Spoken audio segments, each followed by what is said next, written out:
This is Daily Blast Live. We're talking about what you're talking about. Real, honest, entertaining, live. DBL starts right now. Welcome to DBL. It's Wednesday, May 27th. I'm Tori in the studio with Al. I want to go sit in that room. Which I don't room? know, that one. It does look inviting, doesn't it? I don't think the sound would be great, so let's do it from here. You want to just do it from here? Okay, just this time. I'm glad he made that decision. It's not his decision. I'm the emoji girl, and you're looking real cool. Well, thank you. You look great. I appreciate it. We are also going to be joining us from Stephanie, working from home. I want to see what Stephanie... Oh, yeah. I love her in those jewel tones. Hi. Emerald, looking fabulous. Fabulous. Thank you, Tori. She Thank looks you very really- much. Thank you. Hey, guys. What's up, girl? Hey. Good talk. All right, good start. Okay. We are going to get to this story and stuff. I want to know what you think. This is an interesting one. Jimmy Fallon was all over, and he has now apologized for wearing blackface when he was on Saturday Night Live. So a 20-year-old clip of Jimmy impersonating Chris Rock recently resurfaced on social media, as it does. After a ton of backlash, Jimmy issued an apology on Twitter, calling it, quote, a terrible decision. He also said he was, quote, very sorry for making this unquestionably offensive decision, and thank all of you for holding me accountable, end quote. All right, so first off, Al, comedian, you are black. I know it's shocking to many of you. Lay it on our viewers easy. Let's slow down, pump the brakes. Did this apology work for you? Did he need to apologize? And did SNL need to sort of apologize too? Well, it wasn't something that I was thinking about. And if we go back, look, I'm not condoning blackface. That's not really a hill to die on. What I'm saying is if we go back and start retroactively punishing everything, I mean, let's be honest, the Black Eyed Peas had a song called Let's Get Our Word. Yes. And that was on the radio. I danced to that at my bar mitzvah. Yes, that was on the radio. Yeah. So like, are all those stations accountable? Our past and the way that we used to speak is embarrassing. And I believe we're all so embarrassed that we're all trying to go and try and retroactively clean up history. And I think that's a slippery slope to go down. I agree. I also think Lorne Michaels and SNL have some responsibility. Definitely. Jimmy Fallon isn't the one to say yay or nay. Steph, you're nodding. You agree with that? Absolutely. Obviously, I appreciate what Jimmy's done here, and obviously he's been called up on it and he's addressed it, which many celebrities don't do. They choose to kind of sweep things under the rug and hope that they go away. So I think it's great that he's like, you know, come forward and said he's very sorry for something that he did do 20 years ago. But I agree with what Al said.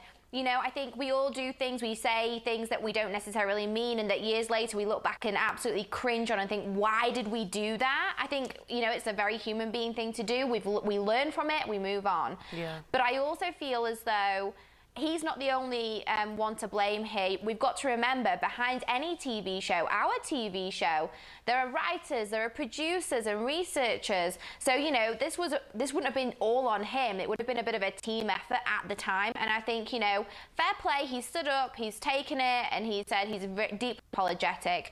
But it's not all on this one person. Yeah, I agree. I completely agree with both of you. Let us know if you disagree. Please write us, Facebook or YouTube. Chrissy Teigen, moving on. I love this woman. She's going under the knife to have her breast implants removed. Chrissy sparked curiosity on Twitter when she posted this video getting tested for the coronavirus. So Chrissy later explained, after there was some backlash, she was tested because she's having surgery to remove her implants, saying she's, quote, over it. She added she would like to be able to zip up a dress in her size and lay on her belly with pure comfort. I have not left the Chrissy Teigen train. Did that make sense? No. Oh, okay. I thought Keep going. You got it. We'll wait. What I mean by that is I think her honesty is refreshing. I think she's consistent. And I think implants were really popular back in the certain times. And as Steph could probably tell us, fashionable in a certain time. But in the 90s, that wafy look from Kate Moss was fashionable. And I think it's just up to her. Do you have any issues with it, Steph? I have none. Oh, none, absolutely. And I think obviously the backlash started when people were saying, why are you getting tested for coronavirus? Well, first of all, if you're in LA, it is a free test. And second of all, she was going to go and have surgery, which she then felt she had to speak out about. And it's something that she has mentioned in the past as well that's bothered her. She rose to fame as a swimsuit model. Yeah. We saw her strutting her stuff at Miami Fashion Week. You know, that was her career and her living. And she said, when you're in a bikini and you're laid down on your back and you're having a photo shoot, the girls need to look a little perky. So that's why she went under the knife in the first place. But, you know, she said now times have changed, how she feels and, you know, the way it makes her feel about her own body, it's changed, so she's decided to remove them. It's not the first celebrity we've seen doing this. Pamela Anderson did it, Victoria Beckham's done it, many people have done it, so, I think you know, good for her, whatever makes her feel comfortable. Yeah, I think the culture's changed. Al, as a man, does it make a difference to you? I mean, obviously, I just want to be honest, is it like a big deal? Oh no, she shouldn't do it, or does it make a big deal? It's honestly, it's when I say it's not my place to tell anybody what to do with their body. Some people go out. Mike Tyson has a face tattoo. That's on him, and now that's a signature thing. Well, how many people told Michael Strahan to get his gap closed? Yeah. Now that's his signature thing. There's a basketball player. He plays for the Lakers. Of course, I can't remember his name, but he has a unibrow, and they told him to shave it. It wouldn't. Anthony Davis. And they told him to shave it. He did not. He kept that unibrow, and then he trademarked the brow, and that's his nickname, and he makes millions of dollars from that. So, whatever you want to do to your body, change it, keep it. It's your body, your decision. Wow. All right. Everyone's on the woo. Chrissy Teigen train. Don't put us on the train. We didn't agree to be on the train. We just said we're on it. We're on it. Moving on about body image, and I just got to be super honest with you. This is probably my hardest girl crush I have had in history. Is it me? It's not you at all. Dame Helen Mirren has long been considered a sex symbol, but she doesn't seem to care. The 74-year-old actress spoke to Britain's Woman magazine about the label, saying, quote, "It's great, and I'm not knocking it. It's a fabulous part of life, but it's only a pot. It's not everything, so I'll take it. I'm not going to argue with it, but I'm not going to pay attention either." I love her. That's a sexy answer. I know. Woo. Doesn't care. I'm on the Helen Mirren train. Wait till you see some earlier pictures. One person who has been paying attention to Dame Helen is 50 Cent. The rapper posted this 2017 photo with the caption, "I think I love her, man. I'm trying not to stare at her because she knows she turns me on." Yeah. All right, I don't know if you guys know. I know what he's talking about. I know what he's saying to her. And also, younger Helen Mirren, she posed nude, and when we're talking the hoo-ha, she had some good mm-ms. You know what I'm saying, Al? I'm not going to go there, but I'll tell you this, Tori. Look at that. What 50 Cent is trying to say, and what he's trying to articulate, I believe, is what a lot of people, both men and women, and in all genders in between, there's something about somebody you're attracted to that knows themselves. There's a confidence that comes off of people that know themselves and are so comfortable in their own skin. I think people are attracted to that because and at the end, we all want that. We're like, how did you give that answer? Yeah. Like, how did agency to have that. Yeah, it's just, she seems like she knows herself. It's a very sexy thing to have. Good answer there. I'm a little flustered. Steph, are you right? We're going to let Al have a second. Steph, do you also have a girl crush? Because I know you and I both are like, oh, she's gorgeous. I mean, she's absolutely stunning, and all I can hope is that when I'm in my 70s, I even look at anywhere near like that she does. She's just gorgeous. But the moment that is etched in my mind of Dame Helen Mirren was when it was 2008. She was on holiday with her husband in Italy, and the paparazzi got a shot of her posing for her husband in this red bikini, and it just went viral. And at that point, she was in her mid-60s. I think she was 64. And oh my gosh, I just fell in love with her even more. And that's when 50 Cent obviously declared his love. I mean, what's not to love? She is a babe. She's smoking. She really is. And she owns it. And like Al said, it's that confidence, right? And she, you know, it came from actual maturity, because she said, if I had to tell myself something 40 years ago, what I would tell myself is to tell other people to F off more. And I think she gained confidence, and I think that's super sexy. That's what I tell my kids every morning before they brush their teeth. Remember what your dad said. That's not true. That's not true. All right. This is a story I love. A man who spent 37 years behind bars for a crime he did not commit brought the audience to tears on the season premiere of America's Got Talent. Check out this performance of Elton John's "Don't Let the Sun Go Down on Me." Don't let the sun go down on me. Although I search myself, there's always someone else I see. Archie Williams was convicted of raping and stabbing a white woman in the 80s, even though zero evidence linked him to the crime. Take a look. I knew I was innocent. I didn't commit a crime. But being a poor black kid, I didn't have the economic ability to fight the state of Louisiana. His story was so moving, it inspired Simon Cowell to become an ambassador for the Innocence Project, the group that helped free Archie. I just got goosebumps. In a statement, Simon had said Archie's story is more common than people think, and he is honored to try and help more people like him. Oh, and by the way, Archie got 4 yes votes from the judges. I don't know, there's just, you know. Well, it makes sense if you think about it. The most, I believe by Rotten Tomato standards, the most popular movie of all time is The Shawshank Redemption, which was a story about an innocent man. And I think it's easier for us to all go to sleep at night thinking, well, we got all the bad guys, that's it. But I think we all know, as you see all these stories come out, that there are a lot of people that absolutely did not do it and did not have the money to fight the system. We've been looking at the Lori Loughlin thing and the finances she had to go to continue this fight for years, basically, or lots of months. Other people that have $500, you're going to get the worst attorney, and you might lose 37 years of your life. But good on this man to keep that positive attitude and make something of it. Yeah, and to also, if you are not in any of a powerful position, you can't really get the DNA that they so desperately needed unless you have something like the Innocence Project, which did, that exonerated him. That's so, right. Archie, you got my vote, even though my vote does not count. Yes, it does. Thank you, Al. Coming up on DBL, husband and wife reality stars Terry and Heather Dubrow are chatting with our Sam Shocker. The diet they say that can help shed those pandemic pounds. Plus, investigative journalist Diane Diamond tackles criminal cases in an all-new, really interesting show and tells us why 9 at 9 stands out in the world of true crime television.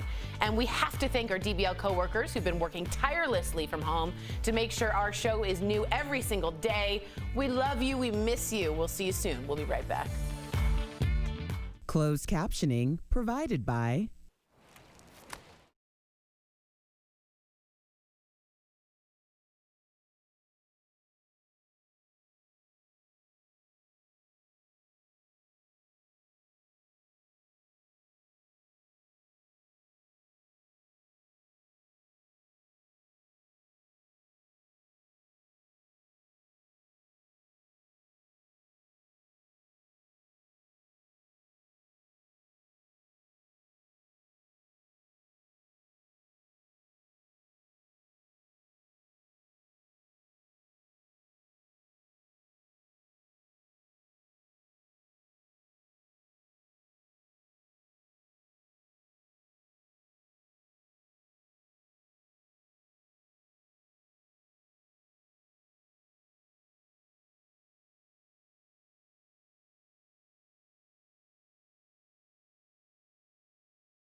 Welcome back to DBL. Journalist Diane Diamond leads Investigation Discovery's new series, 9 at 9.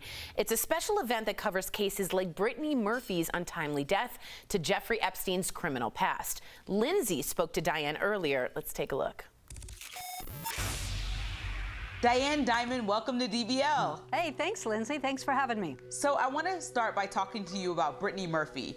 She passed away at age 32, like we all know, supposedly of natural causes. Hi, my name is Brittany Murphy and I go to Hoover Middle School.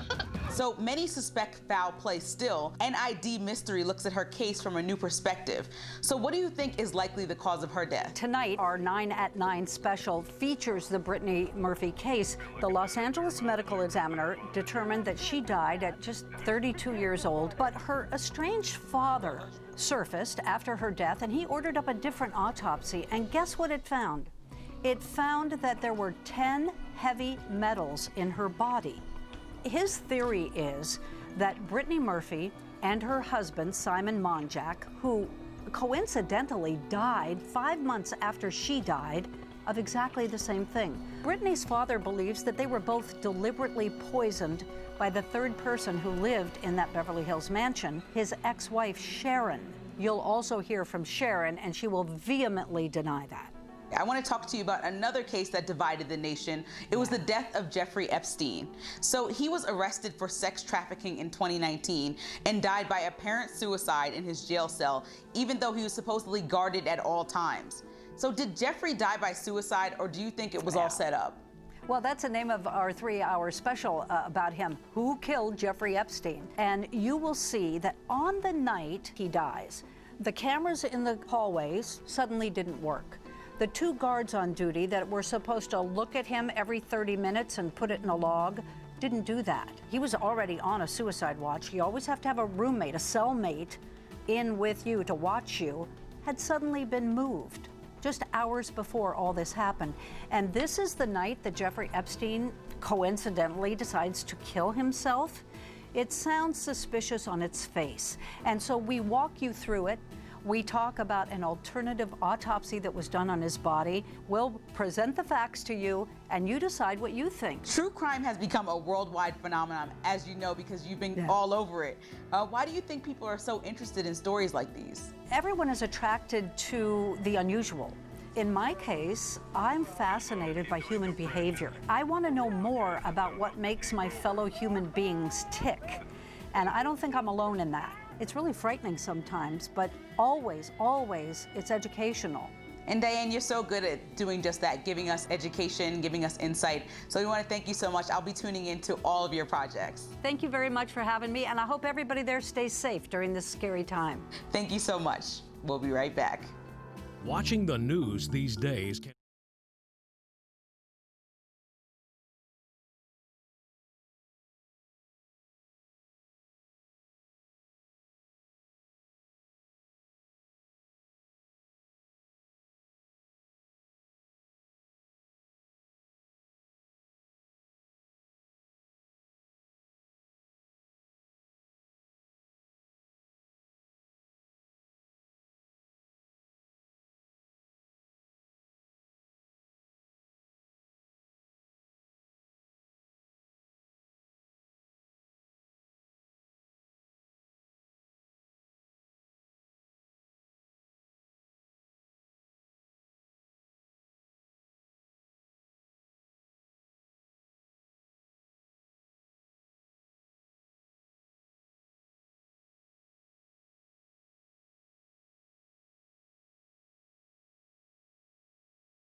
and VanaFoam.com. Order now.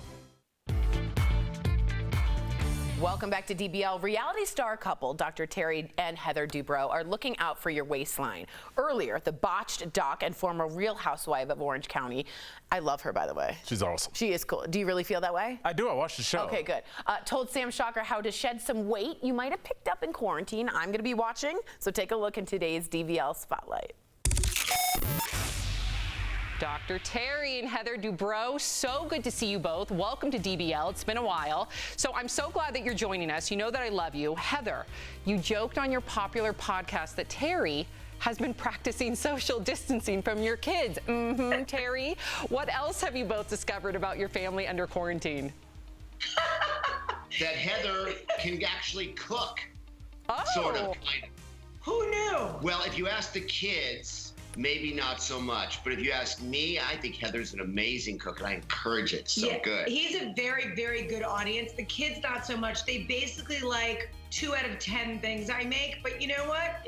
That's what you're eating. I'm a terrible cook. I have 2 kids as well, and it's embarrassing when my daughter Sophie's like, ew. She'll literally take a bite and be like, ew. So you're not alone. Thank you. New episodes of Botched, which I love, by the way, are now airing, Dr. Dubrow. So you must be eager to get back to work. When do you think that you're going to be able to perform plastic surgery again? Are you working? Are you not working?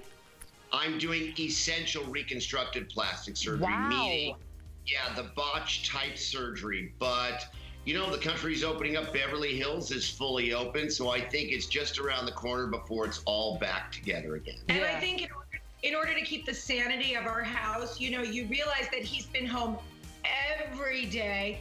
I think it's time for him to go back to work. I know that all too well. Let me tell you, I just returned to work yesterday and I'm a new woman over here. So many people are talking about intermittent fasting and, of course, the keto diet, very popular. You also talk about it in your new book, The Dubrow Keto Fusion Diet. So what makes your take on this popular diet unique? I mean, look how great you both look. So please share your secret. So the 2 top diets previously have been the intermittent fasting diet and the ketogenesis diet. The problem is they both have challenges. The intermittent fasting diet, you're not allowed to eat for about 18, 20 hours. That's very hard to do. Keto diet, you're not allowed to have any carbs. So it's basically high fat foods, moderate protein, and you're not getting the usual fruits and vegetables. We found a way based on science to combine the benefits of both. All you have to tell me was I'll look like Heather, and I'd be sold. It's very kind of you. You know, I'm 51 years old, and for me, it's all about the lifestyle plan. And so what we've been able to do is put these 2 plans together in a way that you can really live your whole life. And it's not just about weight loss. Weight loss is super important, but we're also talking about anti-aging components. So that is wonderful. I'm going to have to pick up one of your copies. To all of our viewers out there, you can go to Amazon, get it right now. Dr. Terry and Heather Dubrow, thank you so much for joining us. We will be right back. Promotional consideration is brought to you by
Welcome back to DBL. Well, the warmer weather means more quality time with your grill.